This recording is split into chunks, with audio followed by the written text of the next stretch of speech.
Hoje a gente vive em um período de muito esquecimento, tanto do reino de Deus como da obra dele. Então, muitas vezes a gente quer viver coisas do mundo e fazer coisas do mundo que são disfarçadas de boas, mas são armadilhas de Satanás. E eu queria te dar um exemplo que pode chocar muitas pessoas e eu não necessariamente sou contra isso, mas só para você entender como pequenas influências podem moldar os nossos pensamentos, o nosso caráter que faz parte das armadilhas do inimigo e a gente pouco percebe. Quando você pega para assistir um filme no seu domingo em família, um filme que o seu colega de trabalho recomendou ou que você assistiu em algum canal aqui do YouTube, e é um filme incrível, aclamado pela crítica, e você percebe que 30% do filme são cenas impuras, são cenas sexuais, cenas que são muitas vezes constrangedoras de se assistir em família ou, sei lá, com seus amigos, e que, ok, beleza, faz parte da vida, o sexo, o fluir da vida. Isso não necessariamente tem problema falar sobre esse assunto, isso não deveria ser um tabu, só que você vê isso é colocado de uma forma muito sutil e Hollywood se aproveita muito bem disso, colocando em vários filmes. Só que, se você reparar bem, se a gente pega os filmes de 2000, antes de 2000 e pós 2000, parece que começou a vir uma enxurrada de filmes que muitas vezes são, sei lá, de suspense, que não tem nada a ver, e tem muitas cenas sexuais. Isso foi só um exemplo.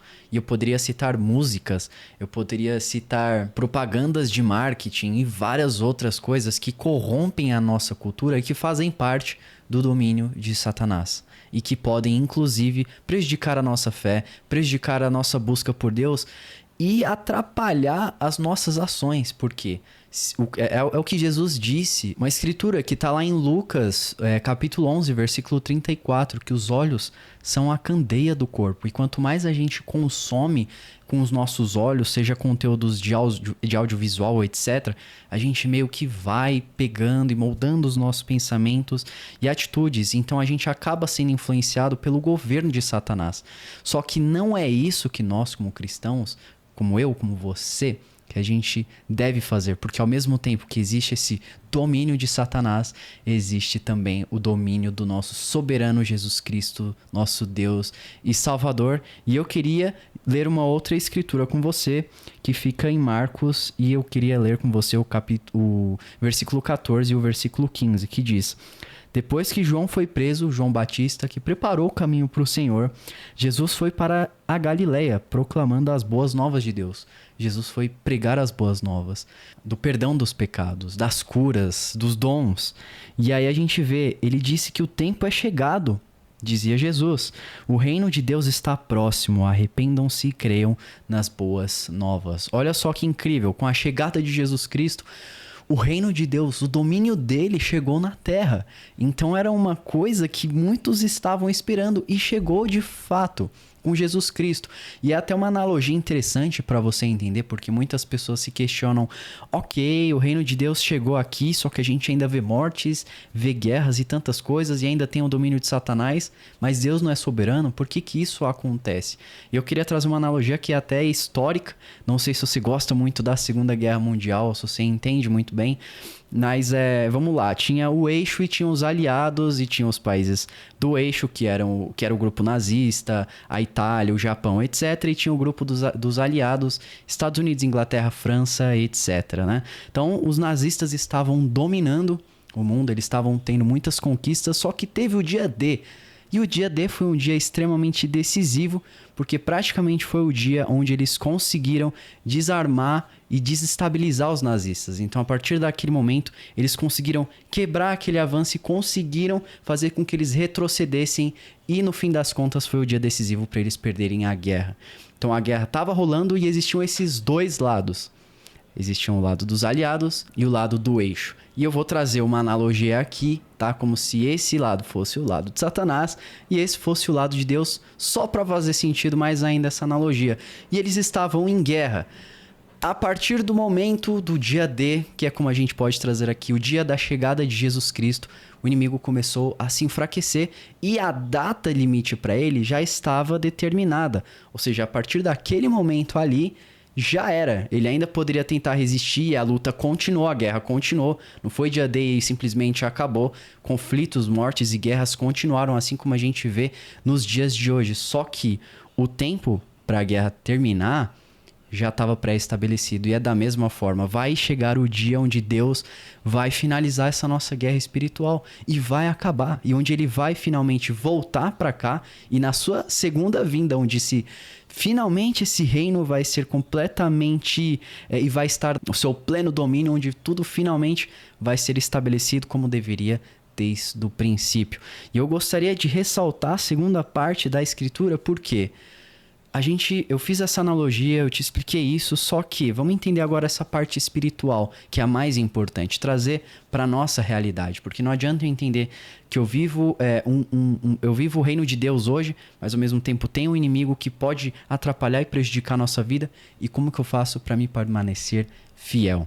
Através do arrependimento, através da convivência entre os irmãos, através de quem é o seu dominador, quem te domina, quem é o teu rei de fato, qual governo você serve. São perguntas para você realmente refletir, porque às vezes a gente pode estar tão no automático da vida, você pode estar indo para o seu trabalho, fazendo as suas coisas e se esquecendo que se você não está conseguindo orar, se você não está conseguindo ler a palavra, se você não consegue entrar na presença de Deus, quem está te dominando de fato?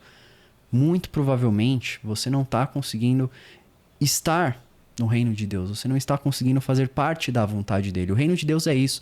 É a vontade de Deus aqui na terra, tendo Jesus como rei soberano. E o arrependimento, quando a gente vai olhar o real significado dela, a gente traduz como uma mudança de mente. Só que não só uma mudança de mente, mas a gente pode quebrar em 3 pontos também.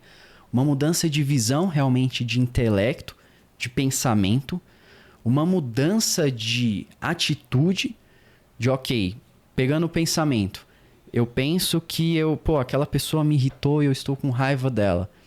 Pera, a mudança de pensamento 360, ou melhor, 180, que é mudar de direção, eu preciso perdoar ela. Então o pensamento da raiva veio, eu virei o sentido oposto, que é perdoar e voltar a amar ela. Mudei o meu pensamento. E aí eu mudo a minha atitude, que é realmente o perdão. E também o nosso sentimento. São essas 3 coisas. Quando a gente muda o nosso sentimento, a gente consegue voltar àquela paz, aquela plenitude espiritual. E aí sim viver a perfeita e maravilhosa vontade de Deus. Só que a escritura não acaba por aí, porque ainda assim tem uma coisa maravilhosa, que é crer nas boas novas. E de novo, a gente pode olhar tantos problemas, tantas dificuldades. E eu falei em outro vídeo, eu quero ressaltar nesse aqui também. A gente vive tempos maravilhosos. Óbvio que não é perfeito, porque a gente ainda não está no céu. Só que se a gente olha o passado, se a gente olha os períodos de guerra, Segunda Guerra, Primeira Guerra, momentos na história onde bárbaros invadiam vilas, estupravam as mulheres, roubavam, destruíam, matavam. Cara, a gente vive hoje no paraíso, comida em abundância, a gente pode tomar banho a hora que quiser, fazer as coisas que a gente quer, tem trabalho, tem emprego, tem dinheiro, a gente mora nos lugares onde antigamente eram coisas extremamente difíceis, onde as pessoas não tinham acesso a banho, a saúde, a literalmente nada. Até as roupas às vezes eram difíceis de serem feitas ou de serem compradas. E eu queria até falar de um relato que eu achei muito interessante hoje no culto que eu fui, de um casal. O casal chegou lá, um casal de jovens assim, eles deviam ter uns 20 e poucos anos, e a mulher começou a falar, a gente era estagiário, a gente tinha pouco dinheiro, a gente queria muito casar. Eles se tornaram noivos, na verdade, e eles queriam comprar um apartamento. Só que em São Paulo é tudo extremamente caro e o salário deles não comportava, mas eles tiveram muita fé em Jesus. Eles acreditaram que, óbvio, trabalhando, que indo atrás e confiando no nome dele, eles iam conseguir. E apesar disso, eles tomaram esse passo de fé, óbvio, com prudência, não é para sermos imprudentes. E eles conseguiram comprar. Óbvio, eles ainda estão pagando, mas está acontecendo. E eles dando esse relato foi extremamente incrível, porque você vê realmente a obra de Deus sendo feita. Ela falou, eu estava em paz, eu sabia que eu estava com dificuldade financeira que talvez eu não pudesse pagar, quando ela olhou a planta, quando ela viu os valores na imobiliária, né, de sei lá, 400, 500 mil, 300 mil, ela não falou o valor, mas ela ficou em paz, porque ela confiava em Deus. Então, às vezes, a gente pode passar por desafios e é aquilo. O inimigo desanimar a gente, falar, você não vai conseguir, você não pode, você não consegue, você não tem dinheiro. Só que se a gente muda a nossa visão, se a gente muda a nossa visão para acreditar nas boas novas de Deus, se a gente se arrepende, se a gente vive debaixo do governo dele, a gente começa a ter fé, a gente começa a crer nessas boas novas e tudo se complementa. De novo, não é que o mundo vai ser perfeito, mas muitas coisas acontecem e Deus comprova isso na palavra dele. As coisas acontecem pro nosso bem, pro bem daqueles que amam o Senhor. Então, se você quer muito realizar seus sonhos, seus objetivos, está com dificuldade, não desista, trabalha duro, confia nele, acredita nele, que uma hora ou outra, se fizer parte também da vontade dele, do governo dele, vai acontecer. Se você gostou desse vídeo, dessa mensagem e sabe que ela pode impactar a vida de outras pessoas, amigos, familiares, parentes, te convido a encaminhar elas para 2 pessoas, uma pessoa que seja. E se inscreve nesse canal porque a gente sempre tem boas mensagens bíblicas aqui. Eu quero ser instrumento de Deus para falar com você, ok? Ser um amigo de verdade. A gente se vê no próximo vídeo. Valeu!